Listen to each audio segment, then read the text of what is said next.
Assalamualaikum warahmatullahi wabarakatuh. Alhamdulillah allazi hadana li hadza wa ma kunna linahtadiya laula an hadana Allah. Wassalatu wassalamu ala asyrafil anbiya'i wal mursalin sayyidina wa maulana Muhammadin wa ala alihi wa ashabihi ajma'in. Qala rabbi shrah li sadri wa yassir li amri wahlul 'uqdatam min lisani yafqahu qawli. Wa qala rasulihil karim khairukum man ta'allama al-Qur'an wa 'allama. Wa qala al-muallif wa nafa'na bihi wa bi'ulumihi wa asrarihi amin ya rabbal alamin. Al-Fatihah ila hadratin Nabi Mustafa Muhammad sallallahu alaihi wasallam wa ala alihi wa ashabihi wa zurriyatihi wa furu'ihi wa usulihi wa ila jami' ikhwanihi minal anbiya'i wal mursalin wal awliya'i wa syuhada'i wa salihin wa sahabati wa tabi'in wa tabi'at tabi'in wal ulama'il amilin wal musannifin al mukhlisin wa jami'al malaikatil muqarrabin khususan Syekh Abdul Qadir Al-Jilani wa Imam Ghazali wal awliya tis'a fil Jawa wal mufassirin wal muhaqqiqin wal mutasawwifin wal 'arifin billahi rabbil alamin khususan muallif hadzal kitab Kiai Haji Ahmad Nasrullah bin Abdul Rahim muallif kitab Rawa'i'ul Bayan fi tafsir ayatil ahkam Syekh Ali As-Subuni muallif kitab Al-Majmu' Syarh Muhadzab Syekh Abu Zakaria Yahya bin Syaraf An-Nawawi ugi tiang sepuh kita ingkang sampun sumarih, keluarga kita, guru-guru kita, kiai-kiai kita, wa ala alihim wa ashabihim wa zurriyatihim wa furu'ihim wa usulihim wa ahli baitihim ghafarahum wa rahimahumullah syai'un lillah walana walahumul Fatihah. A'udzubillahi minasyaitonir rajim. Bismillahirrahmanirrahim. Alhamdulillahi rabbil alamin arrahmanir rahim maliki yaumiddin. Iyyaka na'budu wa iyyaka nasta'in ihdinas siratal mustaqim siratal ladzina an'amta 'alaihim ghairil maghdubi 'alaihim waladdallin. Amin. Bapak-bapak saudara-saudara rahimakumullah, langsung mawon halaman 92 yang punya kitab wa mimma yadullu ala tahrimi syafa'ati wa mimma lan iku setengah saking dalil yadullu kang nuduhaken ala tahrimi syafa'ati ing atase harami memberikan syafaat fil hududi ing dalem pira-pira had, pira-pira hukuman cambuk, terutama ma iku ma hadis ikma utawi hadis rawa kang riwayataken hu ing masapa Al-Bukhari Imam Bukhari an Aisyah saking Sayyidatina Aisyah radhiyallahu anha. Salah satu dalil bahwasanya haramnya membatalkan hukuman dengan menggunakan pengaruh itu apa yang diriwayatkan dalam kitab Sahih Bukhari yang diriwayatkan oleh Siti Aisyah. Anna Quraisyan ing satemene orang Quraisy iku ahamma menggalaukan, membikin rupek, menggalaukan hum ing Quraisy apa sya'nul mar'ati tingkahe keadaane wong wadon al makhzumiyati kang bangsa qabila Bani Makhzum allati saraqat kang wus nyolong sapa mar'ah. Ada perempuan dari kabilah Bani Makhzum. Kabilah Bani Makhzum ini termasuk bagian dari Quraisy tapi punya posisi yang lumayan tinggi. Jadi ada keluarga Bani Abdul Muthalib, Bani Hashim, ada Bani Umayyah. Jadi di Quraisy itu, suku Quraisy itu terbagi menjadi beberapa bagian. Keluarganya Bani Umayyah itu memegang posisi kepemimpinan perang. Turunannya diantaranya Muawiyah, Abu Sufyan, itu semua yang pegang posisi kepemimpinan perang.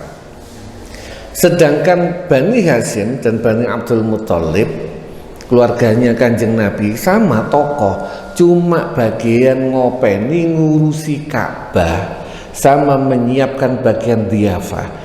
Kalau ada jamaah haji, dulu sudah haji walaupun belum Islam, ada jamaah orang ziarah ke Mekah, maka yang bagian menyiapkan khadimul Makkah, khadimul Ka'bah itu keluarganya Bani Hashim, Bani Abdul Muthalib. Termasuk yang Bani Makhzum, kabilah Bani Makhzum itu mempunyai posisi yang tinggi.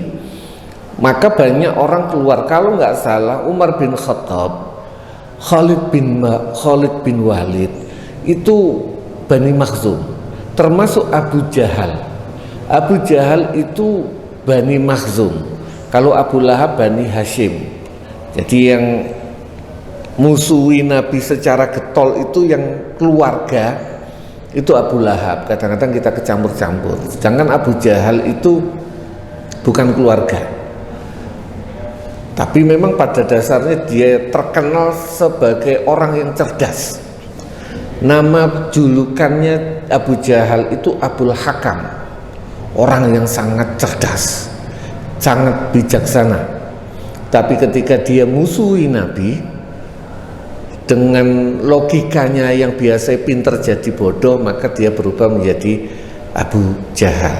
Nah, ini kasusnya ada seorang wanita dari kabilah Bani Makhzum, artinya bangsawan, nyolong, mencuri.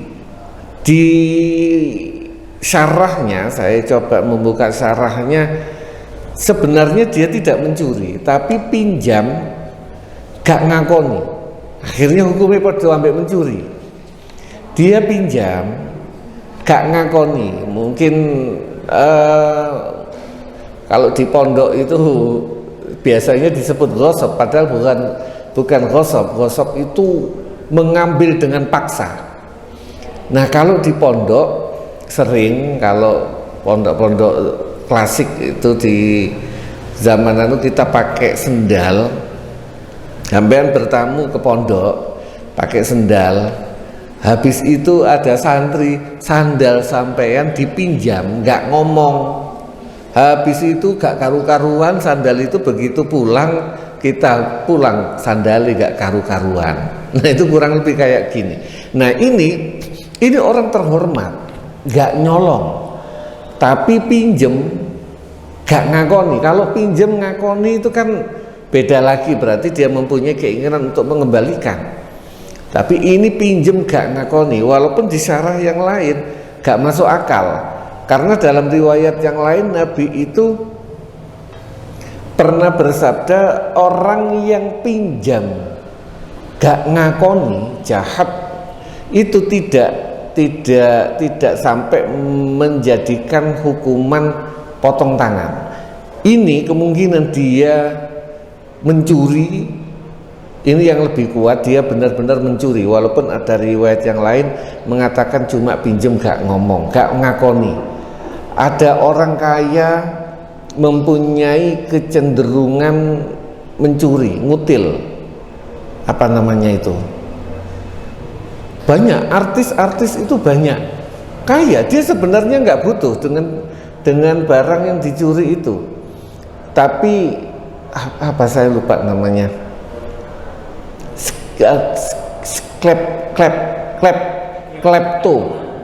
klepto. Dia mempunyai kecenderungan untuk mencuri barang-barang kecil Setelah didalami secara psikologi, tujuannya dia mencuri itu apa? Sensasi adrenalin. Jadi ketika dia mencuri, gak konangan, deg-degan, itu yang dicari. Klepto. Mungkin ini orang bangsawan Bani Makhzum ini, perempuan bangsawan Bani Makhzum ini klepto, mungkin.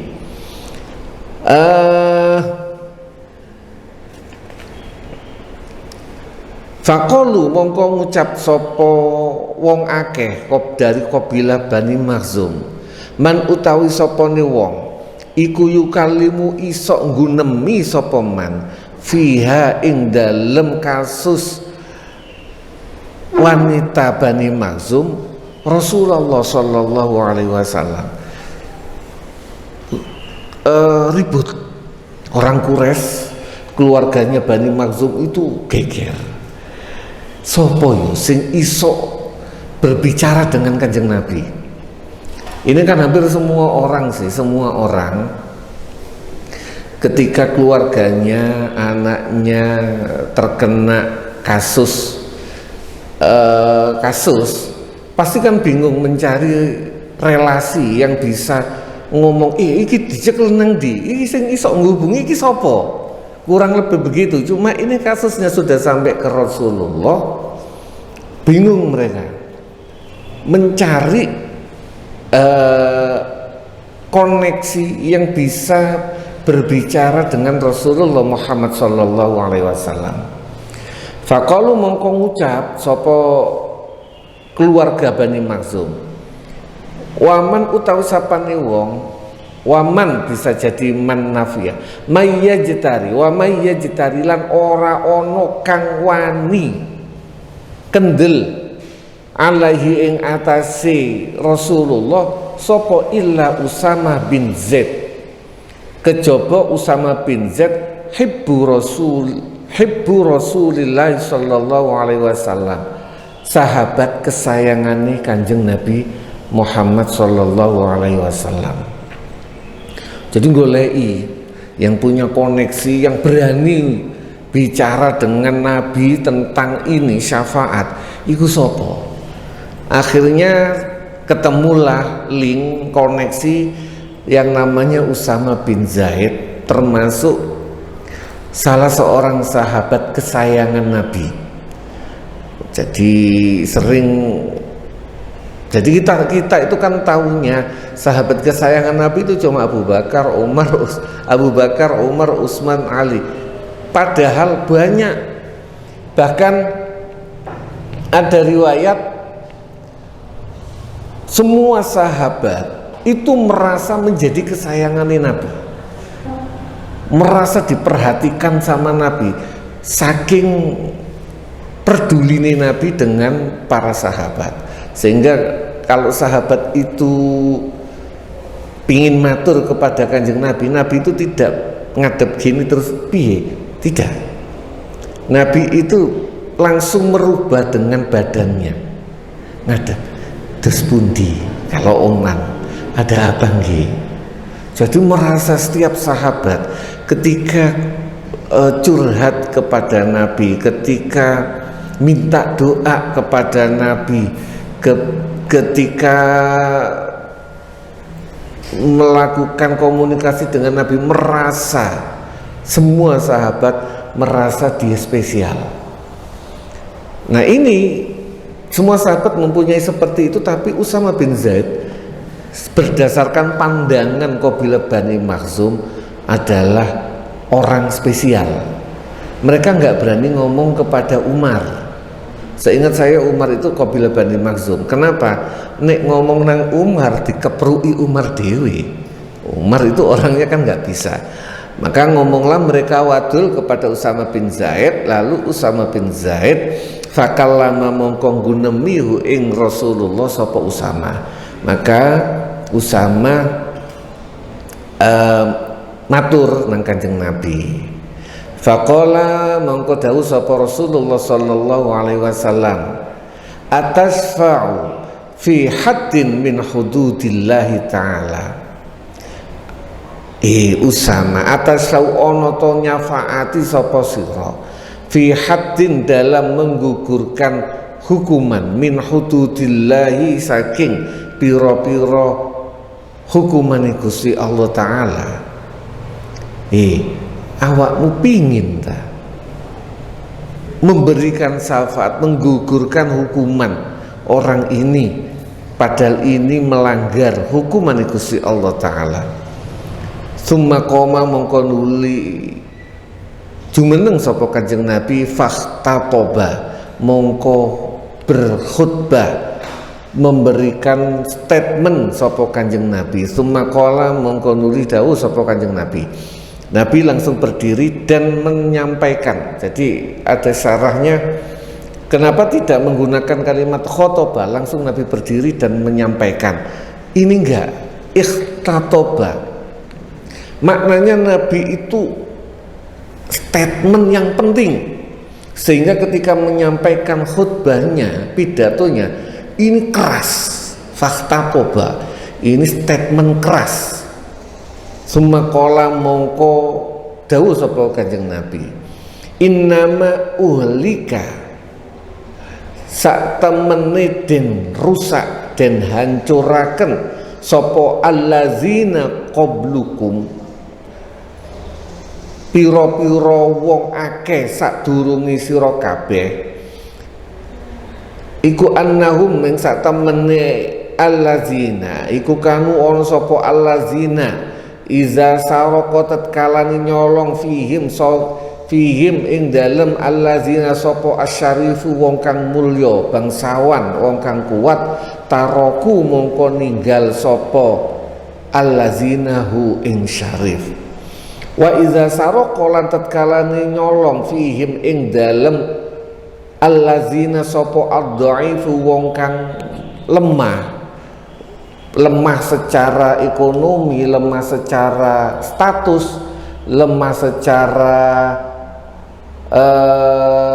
pengaruh, akomu mongko melaksanakan mongko jumenengaken sapa allazina alaihi ngatasi dhaif al-hadda ing hukuman. Ketahuilah, tentu dengan bahasa memperingatkan, statement tegas, umat-umat sebelum kalian itu binasa. Kenapa? Karena ketika orang-orang yang kaya mencuri, mereka meninggalkan, menganggap itu biasa. Sedangkan jika orang miskin yang mencuri, mereka melaksanakan hukuman. Maka itulah yang membuat umat-umat sebelum kalian hancur.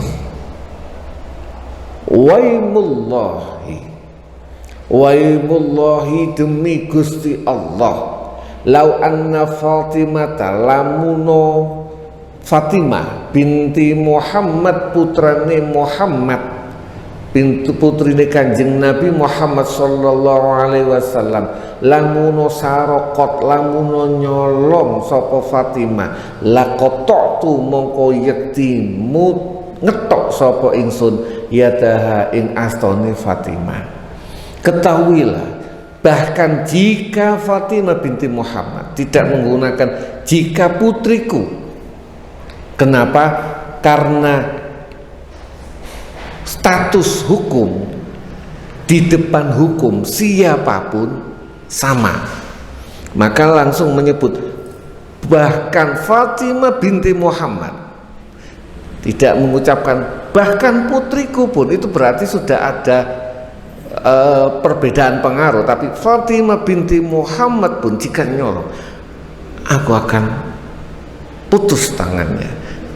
Ini seakan-akan Nabi Muhammad menunjukkan di mata hukum tidak ada yang namanya putri, nabi dan sebagainya, semuanya sama. Wa kama tahrumu asy-syafa'atu, wa kama tahrumu kaya oleh haram apa asy-syafa'atu syafaat fil hududi ing dalam hudud, ing dalam hukuman, yahrumu haram alal imami ing atase pemimpin apa qabuluhan nerimo syafaat. Yang haram bukan hanya yang melakukan negosiasi. Kalau pengacara itu kan begitu, apalah namanya, saya nggak ngerti, kurang lebih itu, melakukan negosiasi. Yang melakukan menyuap itu haram, yang menerima imam hakim itu juga haram hukumnya. Faqat ruya, mongko teman-teman dan riwayataken anna Zubair bin Awam, saing sak temene Zubair bin Awam ini suaminya Asma binti Abu Bakar. Zubair bin Awam lakia ketemu sapa Zubair rajulan ing wong lanang qad akhoza, temen-temen jupuk nemu gawa sapa rajul sarikon ing maling yuri ngarepaken sapa rajul ayazhaba ing yen to budal sapa rajul bihi kelawan sarik ila sultani maring penguasa. Jadi Zubair bin Awam ketemu seorang orang yang sedang menangkap basah maling. Ini mau dibawa ke pengadilan, ke pihak yang berwenang, polisi atau penguasa. Fasyafa'a mongko memberikan syafaat lahu maring sarik sopo az-Zubairu Zubair bin Awam liursila supaya ngeculaken sapa rajul hu ing sarik. Faqala mongko ngucap sapa rajul la enggak hatta ablugha sehingga sampai sapa ingsun bihi kelawan sarik ila sultani maring penguasa. Faqala mongko ucap sapa Zubair inna masyafa'atu angin sak pestine syafaat iku qabla antablugha sadurunge yen to sampai sapa sira ila sultani maring sultan maring penguasa. Fa iza balagha mongko tatkalane sampai sapa wong as-sultana maring penguasa maka lu'ina bakal dilaknat sapa asy-syafi'u wong kang nyafaati wal musyaffa'i lan wong kang den syafaati yaitu hakimnya. Rawahul Bukhari. Maknanya begini, Zubair ini memberikan syafaat entah dengan pengaruh karena mencuri, entah dengan pengaruh nama saya, entah dengan si nyolong pirose tak gantenane, itu syafaat juga tak gantenane. Iki wong sakno cek gak diketok tangane tak gantenane wis culno. Yang nangkep kemungkinan besar adalah orang yang dicuri barangnya. Enggak, saya harus tak bawa ke pengadilan. Zubair bin Awam berkata, "Cak, iki nek wis sampai nang pengadilan, syafaatku gak berlaku." Karena kalau sudah diputuskan pengadilan, diputuskan pihak berwenang, maka orang yang memberikan syafaat saya maupun orang yang diberikan syafaat yaitu hakim itu akan dilaknat sama Allah. Ada sebuah hadis, mungkin tadi ada termasuk kenapa sih di syarahnya itu kenapa sih Usama bin Zaid termasuk Zubair bin Awam mau memberikan syafaat. Karena ada sebuah hadis bunyinya kurang lebih man yashfa' syafa'atan, barang siapa yang memberikan syafa'atan hasanatan, syafaat yang bagus, fahuwa nasibun minha, maka itu akan minhu fahuwa nasibun, maka itu akan menjadi pahala bagi dia. Sedangkan mayashfa' syafa'atan sayi'atan, sapa wong sing memberikan syafaat jelek maka akan menjadi dosa belenggu bagi dia. Artinya gini, ketika ada pencuri, kita tahu pencuri ini butuh nyolong tapi karena butuh.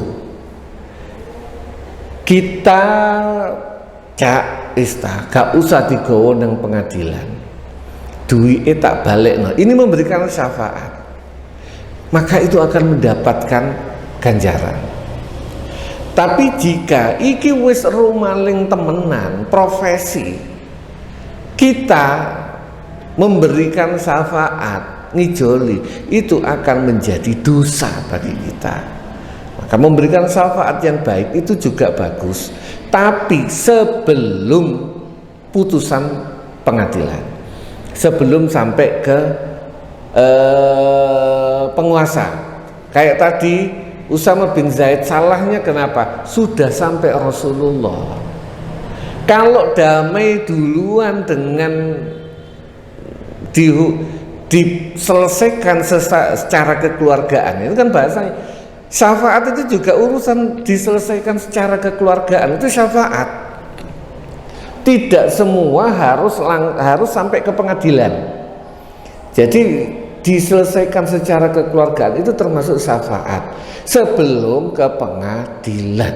Tapi begitu sudah masuk pengadilan, syafaat yang memberikan syafaat, baik itu mohon maaf pengacara maupun hakim, itu dilaknat sama Allah Subhanahu wa ta'ala. Al-hukmu at-tasi'u utawi hukum at-tasi'u kang nomor 9, hudurul haddi, menghadiri hukuman, wa syuhudu lan menyaksikan had, dohirul amr utawi dohiri tampai perintah fi qaulihi ta'ala ing dalam dawuh Gusti Allah Ta'ala, wal yashhad lan becik nyekseni azabahuma ing siksani zani wa zaniyah, para dua pezina sapa taifatun golongan minal mukminina saking pira-pira wong mukmin. Surah An-Nur. Yak iku yak tadi dadekaken ujuba huduri jam'in, wajibe hadiri serombongan minal mukminina saking pira-pira wong mukmin inda iqamatil hati tatkala ninju menengaken had. Dari ayat ini menunjukkan bahwasanya wajib disaksikan ketika terjadi had, wajib disaksikan sekelompok orang mukmin. Ini kalau di Jeddah itu ada Masjid Qisas. Masjid Qisas. Saya nggak tega, nggak mentalan. Ada teman saya itu mentalan, bisa apa melihat orang dipenggal, itu bisa. Kalau saya nggak berani, saya nggak mau deket-deket ke Masjid Qisas. Ada Masjid Qisas itu pelaksanaan rajam, potong tangan dan sebagainya ada. Wal maksud utawi kang den karepaken min hudurihim saking hadiri jam'in minal mukminin iku hatta zaniyaini ing hukumane dua pezina iku at-tangkilu memberikan pelajaran, wal ibratulan memberikan ibrah contoh, wal izatulan mauizah. Artinya kalau itu disaksikan banyak orang, dari sudut yang dihukum cambuk itu malu, dan yang dari sudut yang ngelihat iku pole gak wani ngelakoni maneh, gak akan coba-coba dipukul sedemikian mengerikan, sapa sing wani ngelakoni zina. Tujuannya itu. Al-hukmu utawi hukum al-ashiru kang nomor 10, ma utawi apa huwa yoma iku hukmul liwati, hukume liwat. Liwat itu homoseksual, gay, wasihaki lan lesbi, wa ityanil bahaimi lan nekani piro-piro hewan, melaksanakan persetubuhan dengan hewan. Dibahas juga di kitab ini. Hukumnya G apa? Ro'a berpendapat sopo al fuqaha piro-piro ahli fikih fi hukmil liwati ing dalam hukumi gay, homoseksual laki-laki. Wa hazihil jarimati an-nukara, utawi iki tindakan kriminal yang tercela, iku ghayatun notok fil qubhi ing dalem ala wasyana adilan jijik. Tindakan liwat, homoseksual, gay itu adalah mentok, sangat menjijikkan dan sangat buruk. Tuafi tidak mau, ora gelem ha ing jarimatun nuqara hatal hayawanati, sehingga hingga hewan. Jadi saking menjijikkannya perbuatan ini, hewan saja itu tidak ada yang melaksanakan. Hampir nggak ada hewan yang melaksanakan tindakan homoseksual. Fala nakadu mongko meh ora nemu, nakadu najidu orang nemu sapa kita hayawanan ing hewan minazukuri saking hewan lanang yang zukang berhasrat sapa zukur ala zakarin ing atase hewan lanang liyane. Kalau kita perhatikan, kambing itu lah paling nafsunya sangat tinggi toh. Itu aja yuk masih di kambing laki-laki sukanya kambing laki-laki, kambing laki-laki sukanya kambing perempuan. Jarang nemukan ono kambing yang mempunyai sakit jiwa suka dengan kambing laki-laki. Kambing hewan saja enggak, lu kok menungso. Wa inna ma yazharu lan angin pesini tampak apa hadza syududi, iki tindakan yang tidak normal, yang aneh, bainal basyari ing dalam antarane menungso. Justru yang muncul tindakan seperti ini kok terjadi terhadap manusia. Wa min ajli zalika lan saking arah mengkono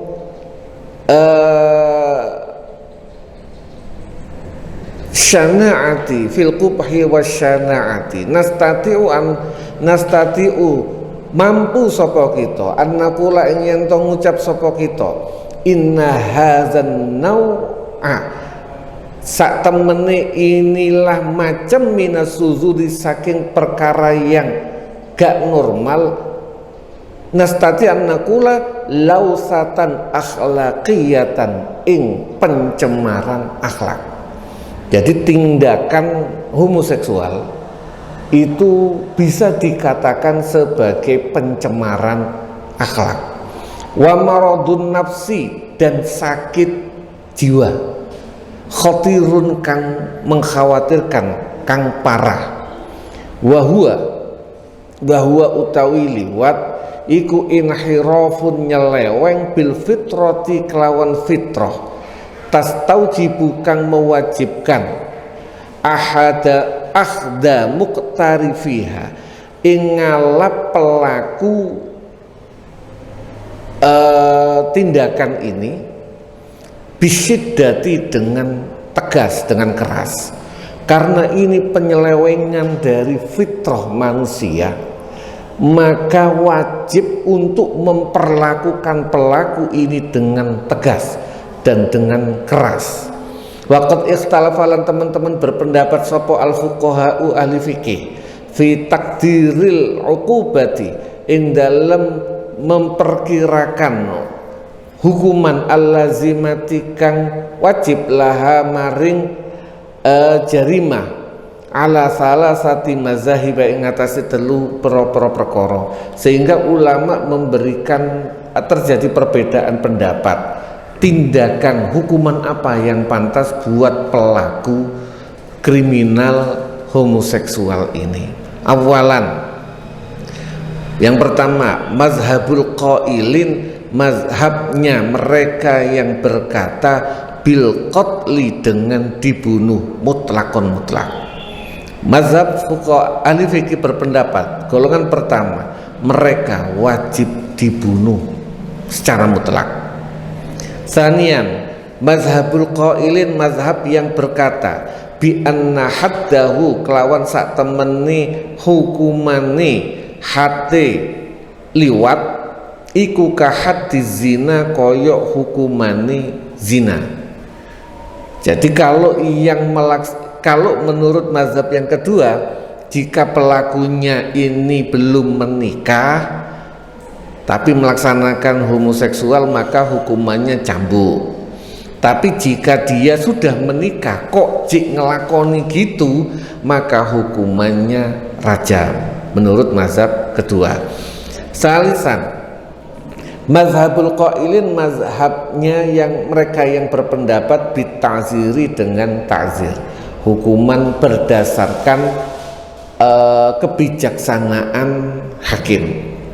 Al-mazhabul awal, mazhab pertama, amal mazhabu, anapun mazhab al-awalu kang pertama, bahwa mongko utawi mazhab iku mazhabu Malik wa Ahmad, mazhabnya Imam Malik lan Imam Ahmad bin Hambal, wa qaul Syafi'i lan dawuhe Imam Syafi'i, wa qad zahabu lan teman-teman berpendapat sapa Malik, Imam Malik dan Imam Ahmad dan Imam Syafi'i pribadi. Jadi Imam Syafi'i pribadi berpendapat mereka harus dibunuh, tapi nanti mazhab Syafi'inya tidak. Jadi ada perbedaan pendapatnya Imam Syafi'i pribadi dan pendapatnya mazhab Syafi'i. Begitu juga dengan mazhabnya Imam Hanafi, Imam Abu Hanifah, beda dengan mazhabnya, pendapatnya mazhab Hanafi, tidak bisa disamakan.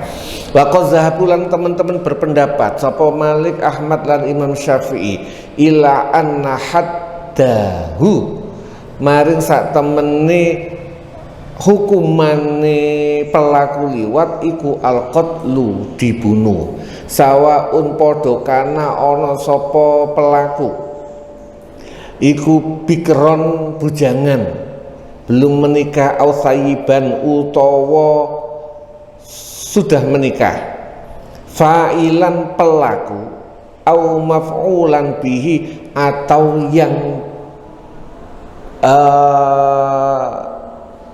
bukan korban. Jadi kalau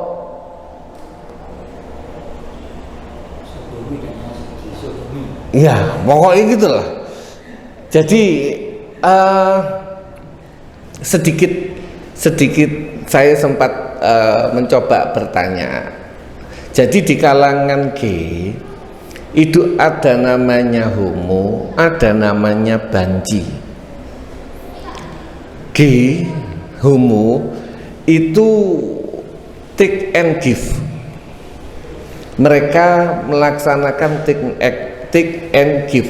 Dia juga pelaku dan dia juga akan menjadi bukan korban, pihak yang dilakukan, gitu ya. Take and give kalau homo, sedangkan banci itu tidak. Banci itu cuma maf'ul bih, cuma dia menjadi objek. Nah, bahasa yang paling objek. Nah, ini kenapa dua-duanya? Karena dua-duanya mau. Banci kalau ini cuma pelaku tok, banci itu tidak akan kena, karena dia tidak sepengetahuan dari ngobrol-ngobrol. Mereka tidak melakukan, dia cuma senang dijadikan objek. Dan orang yang menjadi objek ini biasanya, jadi pelaku-pelaku homoseksual, gay, itu dulunya adalah korban. Sebagian besar mereka dulunya korban, lalu ketika masih kecil, masih bahasa orang kitab itu amrot, masih ada orang itu kan masih di bawah 15 tahun itu ada yang cantik gitu. Nah itu mereka korban, laki-laki tapi cantik kan ada. Begitu dia sudah dewasa, yang dia awalnya jadi korban, nanti dia akan menjadi pelaku. Itu yang sering terjadi di wilayah, kalau sekarang top itu daerah Jakarta kan begitu. Jakarta daerah metropolitan sering ada omongan sekarang jangan cari cowok ganteng. Kenapa? Karena cowok ganteng sukanya juga cowok ganteng. Itu di daerah metropolitan. Maka bahaya di daerah Jakarta nyari cowok ganteng, karena biasanya cowok ganteng itu sukanya cowok ganteng, bukan cewek cantik. Itu kondisi, ini penyakit polusi yang jika dilaksanakan hukum ini insya Allah terputus. Tapi karena itu dibiarkan merajalela, insya Allah di wilayah di luar Jakarta insya Allah gak terlalu banyak lah. Tapi yo aneh, kadang-kadang ini pelaku akhirnya berani untuk menampakkan diri, ganti kelamin dan sebagainya, saking tidak tegasnya hukum kita dalam masalah ini. Al-mazhabul awal, mazhab pertama, iya. Amal mazhabul sudah ya tadi ya. Wahazal qaul utawi inilah pendapat iku marwiyun dan riwayataken an Abi Bakar saking Abi Bakar wa Umar lan Sayyidina Umar wa Ibnu Abbas lan Sayyidina Abdullah bin Abbas radhiyallahu alaihim ajma'in. Wa ilahi lan maring iki pendapat zahaba berpendapat sapa ifatun golongan minal ulama saking ulama. Wa naqala lan nukil sapa ba'dul hanabilati sebagian besar, sebagiane ulama mazhab Hambali ijma' as-sahabati maring ing kesepakatane para sahabat ala annal hadda ing atase sak temene hukuman fil liwati ing dalem liwat iku al-qatlu dibunuh. Mazhab Hambali juga menukil bahwasanya sebenarnya para sahabat sepakat pelaku liwat, pelaku homoseksual jika ketahuan, tentu syaratnya juga sama dengan zina. Jadi ketahuan melakukan itu dengan 4 saksi maka hukumnya dibunuh. Wastadalulan 43. Amri dalil sopo mazhabul qailin yang pertama bima kelawan dalil yakti kang bakal teko. Pertama, hadis man wajadtumuhu ya'malu amala qaumi lutin faqtulul fa'il wal maf'ul bihi. Faqtulul fa'ila wal maf'ula bihi. Hadis yang sabda Rasulullah, man wajadtum, man utawi sapane wong wajadtum kan nemoni sapa sira kabeh ing man ya'malu kang lakoni sapa man amala qaumi lutin ing amalane kaume Nabi Lut faktulu mongko matenono sapa sira kabeh alfaila ing pelaku wal maf'ula bi lan objeknya. Ini hadis bahwasanya perintah Rasulullah jika kalian menemukan pelaku liwat bunuhlah. 2. Maruya an aliin karamallahu wajah, diriwayatkan dari Sayyidina Ali karamallahu wajah annahu ing satemene Sayyidina Ali iku rajama ngerajam sapa Sayyidina Ali rajama man ngerajam wong amala kang nglakoni sapa man hazal amali ing ikilah tindakan ai irtakabal liwata tegese ngelakoni perbuatan homoseksual. Qala dawuh sapa Asy-Syafi'i Imam Syafi'i Wa bihadza lan kelawan iki riwayatnya Sayyidina Ali nakhudhu ngalap sapa kita birajmi man kelawan ngerajam wong ya malu kang nglaksanakan sapa man hazal amala ing inilah kelakuan muhsonan muhson sudah berkeluarga karena ono sapa man au ghairu muhsonin utawa ora muhson. Dari sini ini Imam Syafi'i berpendapat kami mempunyai kesepakatan, mempunyai pendapat untuk merajam, membunuh pelaku ini baik dia menikah atau tidak. Kalau pendapat kedua kan enggak. Kalau dia muhson dirajam, kalau enggak dipukul. Jim C. Wastadalu lan berpendapat amri dalil sapa mazhab ula aidon podo karo hadis di atas rubima kelawan hadis ruyakan dan diwayatakan an Abi Bakrin saking Abu Bakar radhiyallahu anhu satamene Abu Bakar iku jamaah ngumpulaken sapa Abu Bakar ashab Rasulillah ing pira-pira sahabate Kanjeng Nabi Muhammad sallallahu alaihi wasallam fasa'ala mongko takon tanglet sapa Abu Bakar hum ing ashabu Rasulillah an rajulin saking wong lanang yang kihu kang nikahi sapa rajul kama tangkihu kaya oleh nikahi sapa rajul an nisaa ing wong wadon. Jadi Abu Bakar sebelum memberikan keputusan itu bahsul masail dulu. Karena ada sampun masuk maghrib pun mugi-mugi bermanfaat. Akhirul kalam wabillahi taufiq wal hidayah wa ridha wal inayah. Wassalamualaikum warahmatullahi wabarakatuh.